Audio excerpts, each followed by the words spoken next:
Um mistério que dura séculos. Nossos repórteres embarcam na Ilha dos Moais e estátuas gigantes num lugar isolado de tudo, no meio do Oceano Pacífico. Quem construiu essas estátuas e por quê? E o mais intrigante, como elas foram transportadas de um lugar para outro há quase 1000 anos.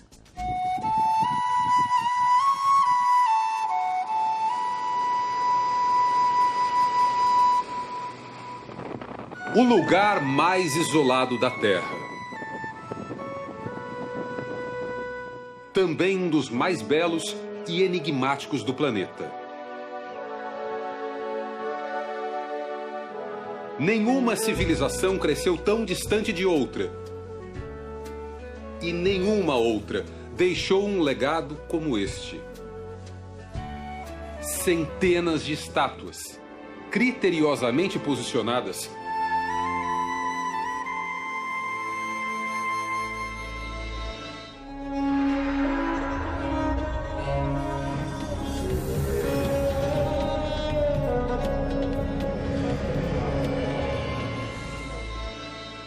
Estamos no topo de uma montanha vulcânica, cercada de água e distante de tudo.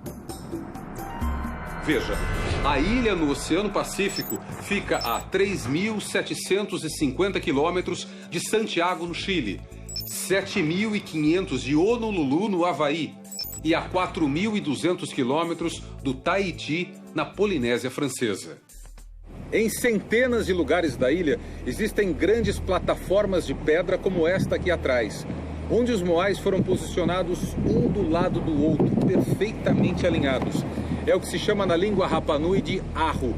O arro é um monumento para os mortos, onde existem 5, 7, até 15 moais, como este, o Arro Tongarike, o maior de todos. As estátuas estão voltadas para o lugar onde ficava um povoado, como velhos guardiões do vilarejo. Aqui certamente havia uma aldeia, da qual não sobrou quase nada. Apenas os moais resistiram ao tempo. O Arro Tongarike é um altar de cerimônias com 200 metros de uma ponta a outra. A estátua maior destoa das outras 14. Ela pesa 86 toneladas. A segunda, da direita para a esquerda, é a única que ainda conserva este grande rochedo avermelhado no topo, conhecido como pucal. O pucal lembra um penteado polinésio em forma de coque, uma porção de cabelo enrolado. Só ele pesa 2.000 quilos. A Ilha dos Moais foi batizada de Rapa Nui, e assim também ficaram conhecidos os seus habitantes, os Rapa Nui da Ilha de Páscoa. Gente que aprendeu a ser forte para resistir às piores intempéries. O tempo na ilha fecha de uma hora para outra. E quando chove, chove forte.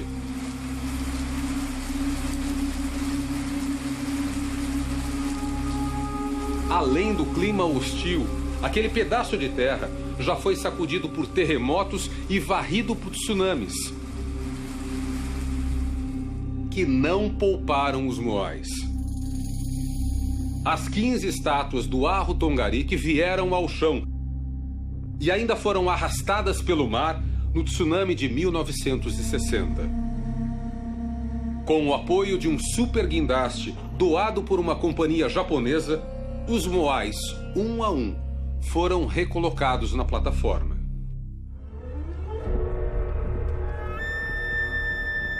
Os quase 900 moais da Ilha de Páscoa foram vítimas da fúria da natureza e também do ódio dos homens.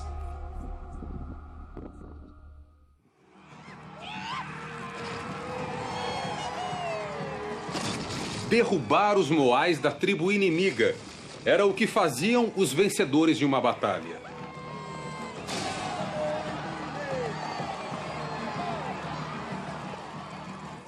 As diferentes tribos que se formaram na ilha brigavam pelo poder, e pelos recursos naturais, cada vez mais escassos com o aumento da população Rapa Nui.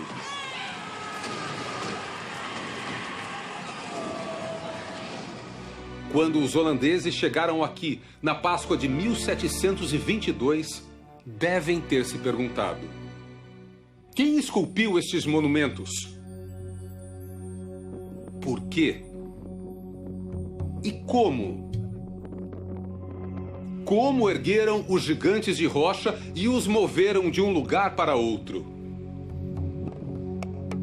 Quase 300 anos se passaram e os cientistas ainda vivem em pé de guerra. Os moais eram transportados em pé, defende uma corrente de arqueólogos. O moai se movia em posição vertical.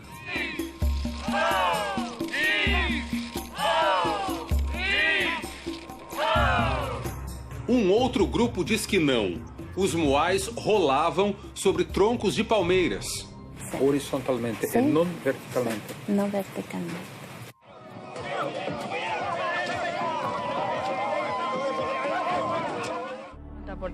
Há quem acredite até na existência de uma força sobre-humana.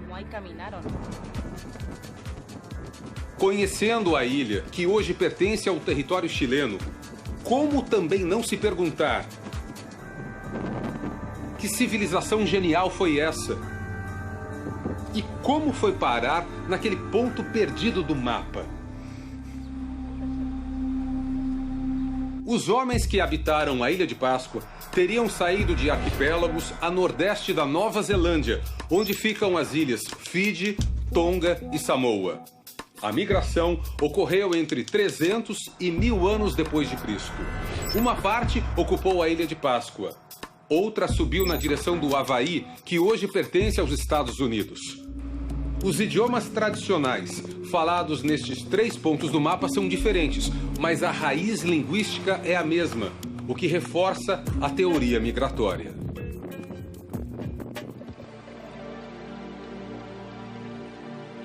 Povos de uma mesma origem. Mas em nenhuma outra parte do planeta produziu-se algo assim. Apesar de certas diferenças, há traços em comum que se veem em quase todos os moais e nas outras plataformas da Ilha de Páscoa. Os lábios cerrados, as orelhas longas e o olhar perdido no horizonte. Também em comum, a origem das pedras, lava expelida por um vulcão. Ele se chama Rano Haraku, uma oficina de moais abandonados. A fonte do mistério oculto na Ilha de Páscoa. É para lá que segue a nossa viagem.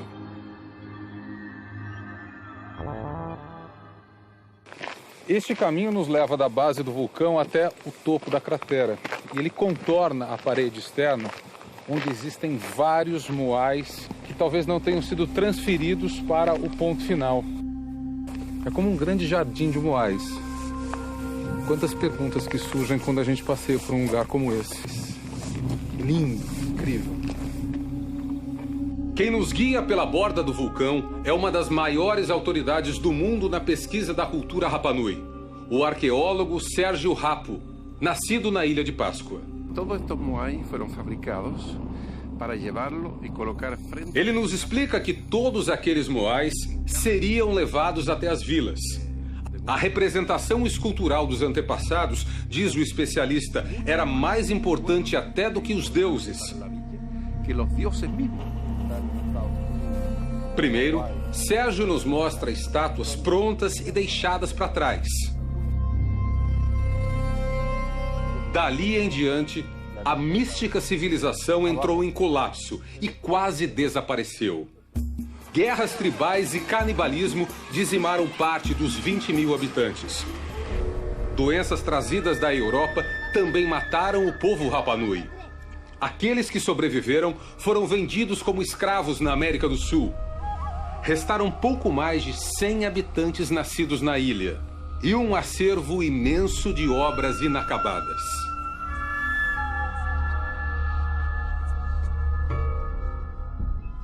O maior e mais pesado Moai já descoberto continua encravado na rocha. É este aqui atrás, com 22 metros de comprimento, 4 vezes o tamanho médio dos outros Moais e cerca de 200 toneladas de peso. Depois de concluído, seria arrastado por quilômetros e mais quilômetros até o destino final? Aí está o grande mistério. Que técnica foi usada? Ou que força desconhecida é esta que moveu os gigantes de pedra? Para ter uma noção da distância percorrida, nós fizemos um trajeto de carro. Da oficina de Moais ao ponto final onde estátuas foram encontradas.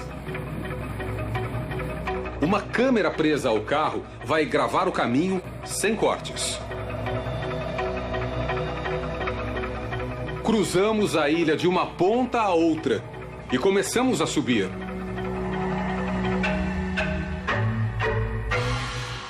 Estamos agora num segundo vulcão, que tem quase 2 vezes a altura do Pão de Açúcar. Um lugar quase sempre acima das nuvens. Pois eles chegaram até lá. Pelo menos 3 Moais foram trazidos até este lugar, o topo da cratera do vulcão Hanukal. Nós estamos a 20 quilômetros do outro vulcão de onde as estátuas foram extraídas e a 720 metros acima do nível do mar. Como as estátuas vieram parar aqui? Segundo a cultura Rapa Nui, os Moais caminhavam. Essa é a teoria defendida pelo professor Sérgio Rapo. Veja o que diz o arqueólogo. O Moai era mantido em pé o tempo todo. Na altura dos olhos, amarravam-se cordas feitas com a casca de uma palmeira.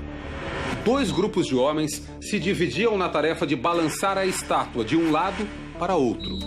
Atrás do Moai havia uma terceira corda para evitar que o bloco de pedra caísse para frente.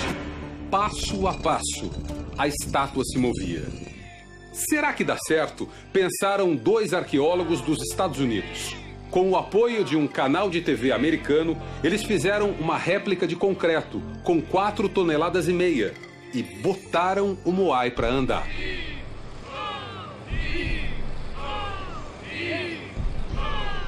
Durante 1 hora, a estátua de 3 metros de altura percorreu a distância de 100 metros.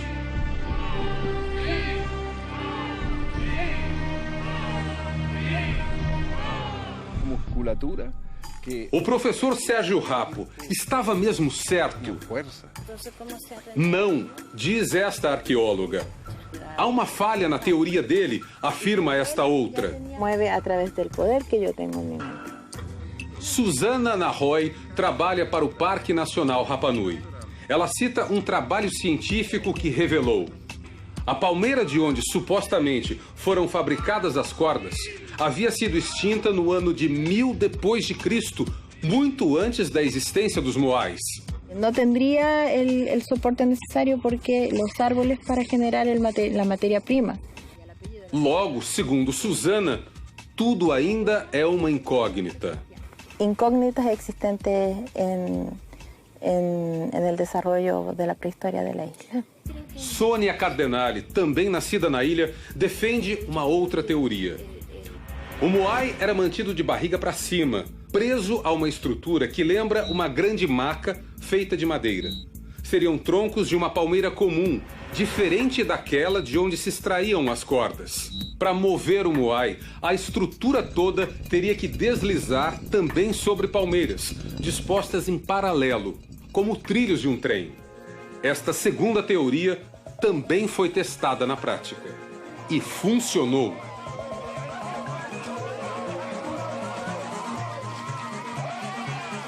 Desta forma, o deslocamento do Moai foi bem mais rápido.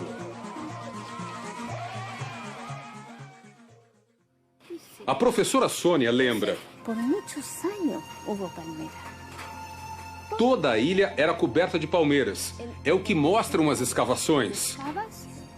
As palmeiras eram usadas para tudo, ela afirma. A palmeira se usou para todo. Tanto a segunda teoria quanto a primeira são aceitas pela ciência. Mas de onde vinha a força para mover estátuas até 45 vezes mais pesadas do que uma réplica? Quantos homens seriam necessários para deslocar o gigante de 22 metros de altura? Para os Rapa Nui, o povo daquele tempo era movido por uma energia sobrenatural, conhecida na ilha como mana. El mana es un poder no solo mental. O mana, diz a guarda-parque, não era apenas um poder mental. Era uma capacidade que os antepassados tinham de mover objetos. E assim como a força sobrenatural de lo que es normalmente se está perdendo. De mudar o clima. Pode produzir cambios de clima. Ela não acredita que os Moais foram transportados por seres de outros planetas. E completa, fomos nós mesmos, com nossas próprias forças, poder mental e concentração. Foi nós mesmos, com nossa força e com nosso poder mental e a concentração que havia de isso. A essa capacidade dá-se um outro nome, lembra Susana, a arqueóloga. Telequinesis. Telequinesis. Em português, telecinese ou psicocinese é tido como um fenômeno paranormal, uma suposta capacidade de mover objetos à distância, só com a força da mente. Na internet, existem vídeos que mostram pequenos objetos que se movem, aparentemente, sem a atuação de uma força física.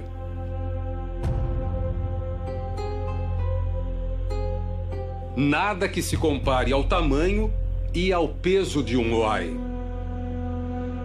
O passar do tempo tem sido mesmo impiedoso com estes senhores de até 750 anos de idade.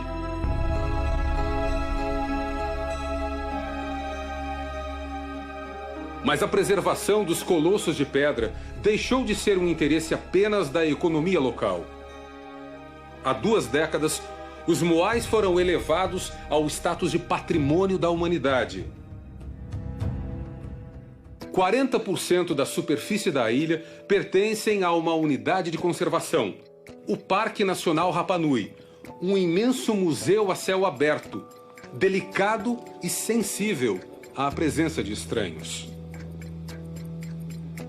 El año pasado registramos 62.000 visitantes. 62 mil pessoas visitaram o parque em 2013, diz o administrador. Há 15 anos, ele lembra, foram apenas 7 mil. Serão 7.000 visitantes al año. Ele diz ainda, a aldeia de Orongo é o lugar mais delicado da ilha. Ali, ainda restam antigas moradias feitas de pedra. E elas podem desaparecer se não houver um controle do número de turistas num espaço tão pequeno. Possibilidade de desaparecer, praticamente. Parte dos visitantes vai à ilha por outro motivo também.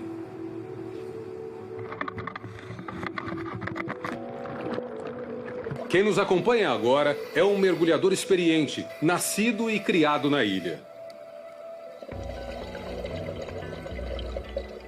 Ele se chama Miki Rapo. Miki vai nos levar até um Moai que está a cerca de 20 metros de profundidade. A caminho do Moai, cardumes. Peixes das mais variadas cores e formas. Vida em água quente e cristalina.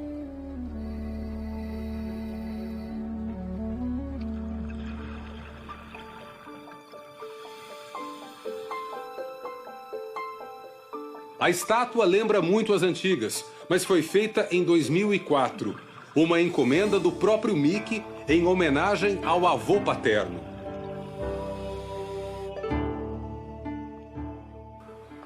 Se tira na água. Ele conta que o avô foi levado como escravo, mas que conseguiu pular do barco e voltar para a ilha a nado. Os outros que tentaram foram comidos por tubarão. 4 disseram comida para tiburão. Para Miki, os outros Moais em terra firme foram, sim, transportados com a união das pessoas e a força da mente. Antiguamente la fuerza, cuando se unía un grupo de personas mental, se podía hacer muchas más cosas. A civilização Rapa Nui, reduzida a uma centena de pessoas, escapou do completo desaparecimento. E jamais foi capaz de produzir algo à altura dos grandes moais.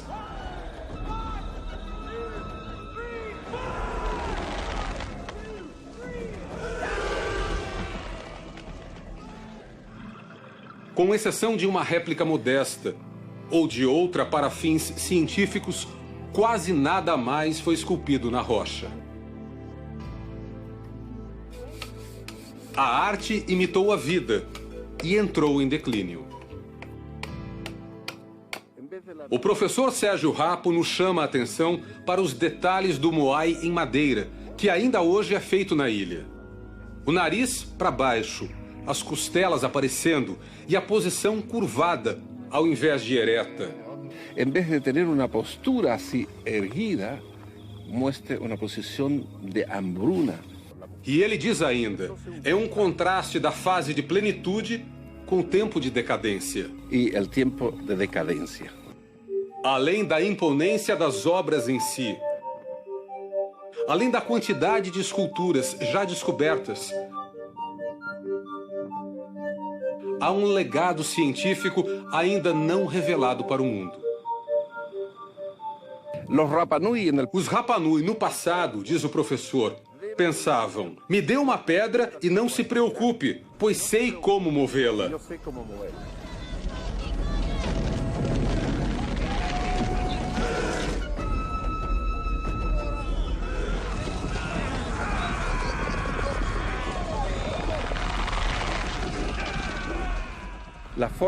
A forma como transportaram os moais, ele finaliza, é a contribuição mais importante que essa civilização deixou para a humanidade. Arte enorme, em posição vertical, como caminhando até lá. Uma proeza incrível, o segredo indecifrável dos Rapa Nui. Um mistério depositado num pequeno pedaço de terra, cercado de água por todos os lados.